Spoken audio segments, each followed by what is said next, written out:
Hey folks, welcome back to my channel. If you're new here, welcome. My name is Natasha and I do book things here occasionally, sometimes, sort of, not really. Sometimes I say I do and then I don't. Welcome to 2022.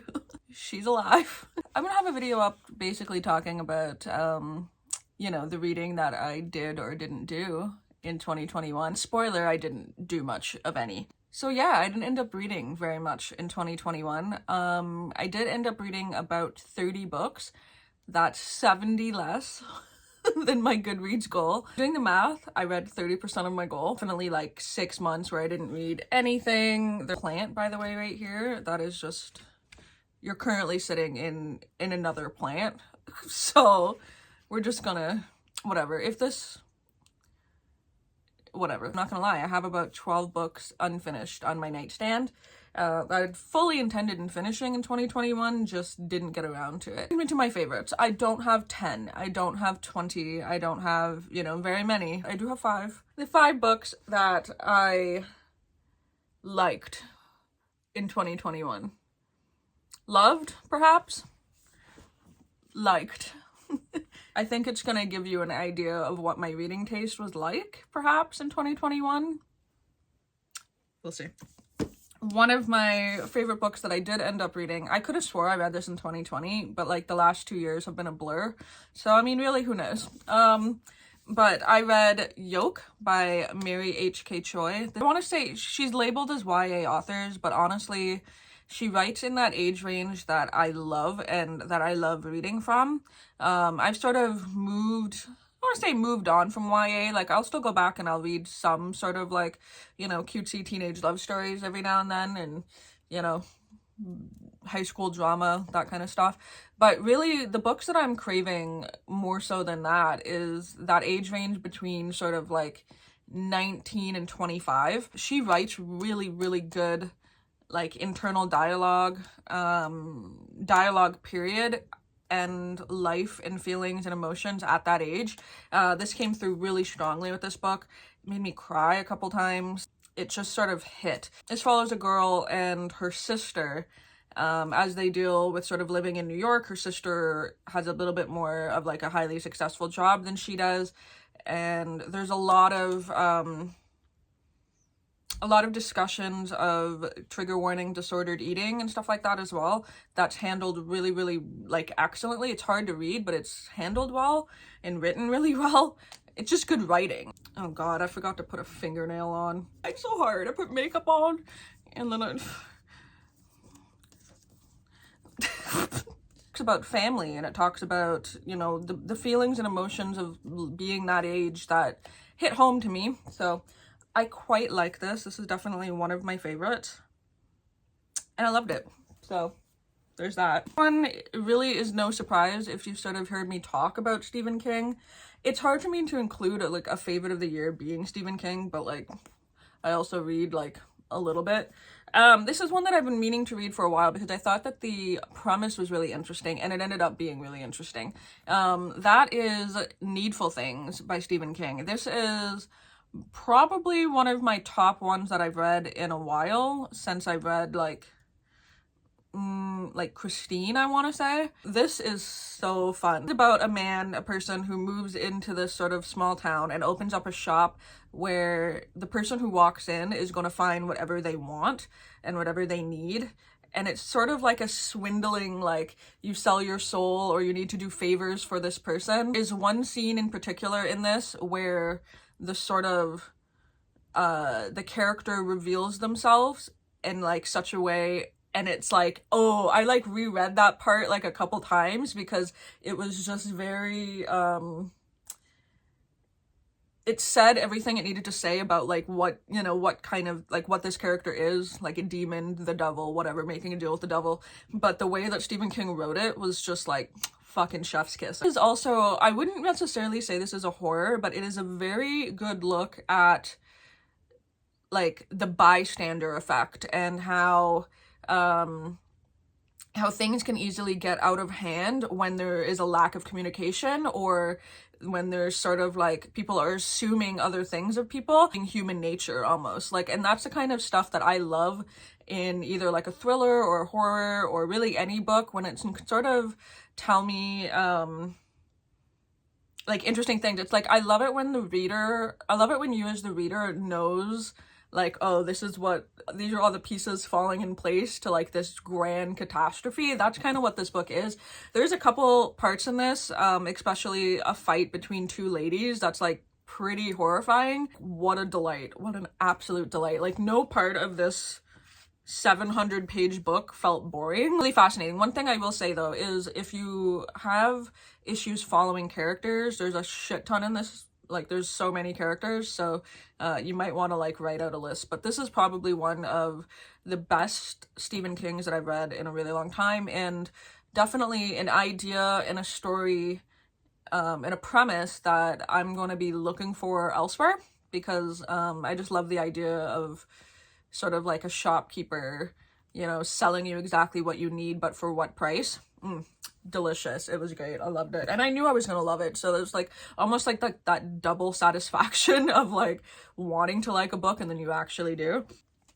The next one here is gonna be a surprise for like a couple people, one in particular. I read this book solely on the fact that Kayla, Books and Lella, hated it, and I know that seems silly, but I kept hearing her talk about it, and I was like, I have to read this friggin' book. And so I picked up The Regret by Amy Bonifons. This is one of my favorite books I've ever read, and it's hard to review when you know somebody that you typically have book similarities to or like similar books to really does not like it, because then you're kind of going, you know, you stop and you go, ooh, why didn't people like it? This is not received well by a lot of people, and I understand that, like, I'm probably in the minority of people who do like this book, but I'm gonna try my best to explain it. This is one that I almost want to write like a book report for and like break down exactly why I liked it. Like, that's the kind of like internal like turmoil almost I was dealing with while I read it, because I was like, oh, I really freaking like this. And then I go to Goodreads and look at the reviews and everyone's like, this is shit. And I'm like, oh, no. This follows a woman named Rachel who stumbles across this man. What is his name again? Thomas. And the thing is with Thomas, they have chemistry, whatnot. Thomas has been sent back to Earth after basically dying to have sort of a 90-day stint as a human again, but he is in fact dead, and part of him is sort of dwindling over time. And yeah, they do hook up and it's a little weird, but the part that got me in this book is just the overall metaphor for what that is.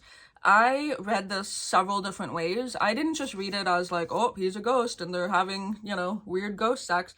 I read it as grief. I read it as somebody struggling with addiction, depression, suicidal ideation, suicide itself, and sort of reading Rachel's response and Thomas's internal dialogue as well. It was just so many points in this book hit like, oh, this is discussing grief, this is discussing loss of a partner, this is discussing, you know, the feelings of moving on from a partner. It just, my mind went boop, boop, boop, boop, boop, all these different metaphors that it could be, that it ended up being an incredibly emotional book for me to read, because my mind almost couldn't make sense of what metaphor it actually was. But you know, as you're reading it, that there's like an entire well underground of like what this actually means. So I just loved it. I just loved it. Like, there's just this weird sense of like emptiness and despair and longing and grief and, I don't know, just loss that's just sort of mixed with this story, that I think it's actually kind of brilliant, and definitely one of my favorites of the year. And it just, whew, this book hit me like a ton of bricks. I would suggest perhaps that, like, I'm not saying go and reread it if you really truly hated it, but I would suggest looking at it from that sort of eye going in, unless I'm just crazy and that's what I got from this book. I don't know. But it was one of my favorites of the year and I absolutely loved it. And I'm not going to say too much about this because by this point in the video, if you're still here, great. But this was one of my favorite books of the year. And I think it's going to pretty much tell you like sort of how my year went. So this is Adult Children of Emotionally Immature Parents, How to Heal from Distant, Rejecting, and Self-Involved Parents. Great. One of my favorites of the year. Changed my entire life. Sure has. Had my relationship with people change since reading this book? Oh yeah. Do I go to therapy because of this? Oh yeah. So if you've been curious about this and you think you might want to read it, be prepared for a possible entire collapse of your whole being. Prepared for what will be months of growth and learning things about yourself and your past that you may not want to deal with head on, but just know that other people are in the same boat. What's the word? This was very reassuring to me that I'm not alone in the feelings and emotions, and it also gave words to a lot of feelings and emotions that I didn't realize existed, and a lot of things to explore within relationships in my life. Just tread gently with this because this is rough. If it's in fact the book that you need. One of my favorites, but not for like woo, I feel great, but for like actually changing my life and the person I am. Okay. Moving on. And then lastly, my last favorite of the year, this book took me... I have not read a horror that has been quite this horrifying in such a... I don't want to say subtle, because it's not subtle. In such a... What is the word in between subtle and aggressive? Which you're like, that's stupid to say that, but it's... There's a word that I'm trying to think of. It's done in a way that's just to the point, maybe. I don't know. This book,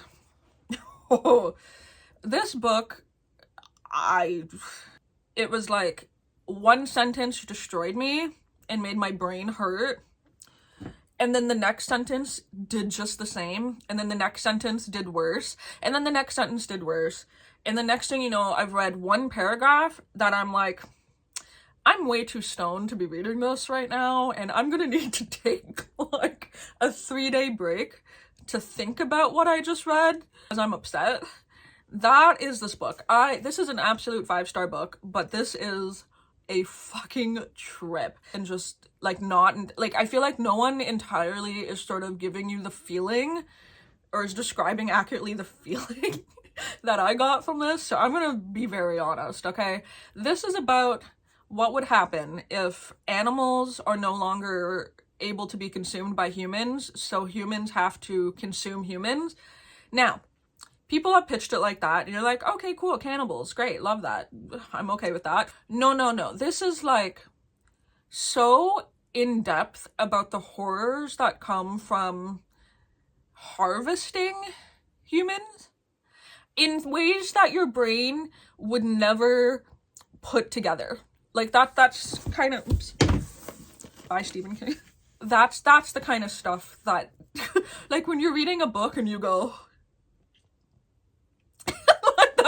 that's the feeling where you're like, oh, okay. It's not a spoiler for the content because you know that they're harvesting humans, but there's one thing in particular in here that got me. And I do want to say this because it's not, to me, I don't think it's a spoiler, but it's just sort of reassures the horror that is in this, just so that you know what you're getting into. At one point, they describe the process of de-hairing, like taking the hair off of a human. for meat purposes. And they're like, yeah, so like we dunk them in boiling water and then put them in a tumbler where they just sort of spin around and the hair eventually comes off.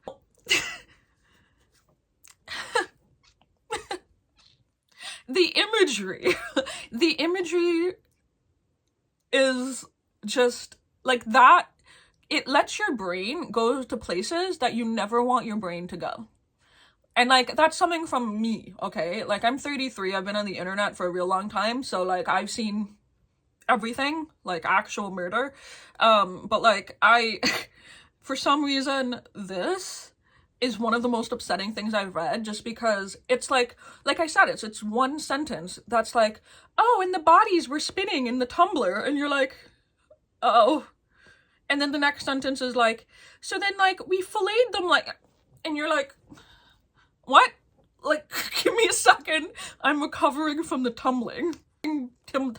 Fuck me. Like, it was just something else. And like, I don't know if I'll ever read this again. And that's not even the fucking basic storyline. Like, there's a storyline behind this too. And that is something else in its entirety. That I won't spoil for you. But this was wild. Like, I don't know if I'll ever read something quite like this again. And I don't know if I want to, but this was wild.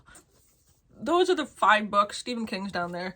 Those are the 5 books that were my favorite of the year, all of which hit me in such a way that I may never emotionally recover from. Basically, Tender is the Flesh and this fucking thing. But yeah, those are my favorites. Do what you will with those. Do what you will with that information.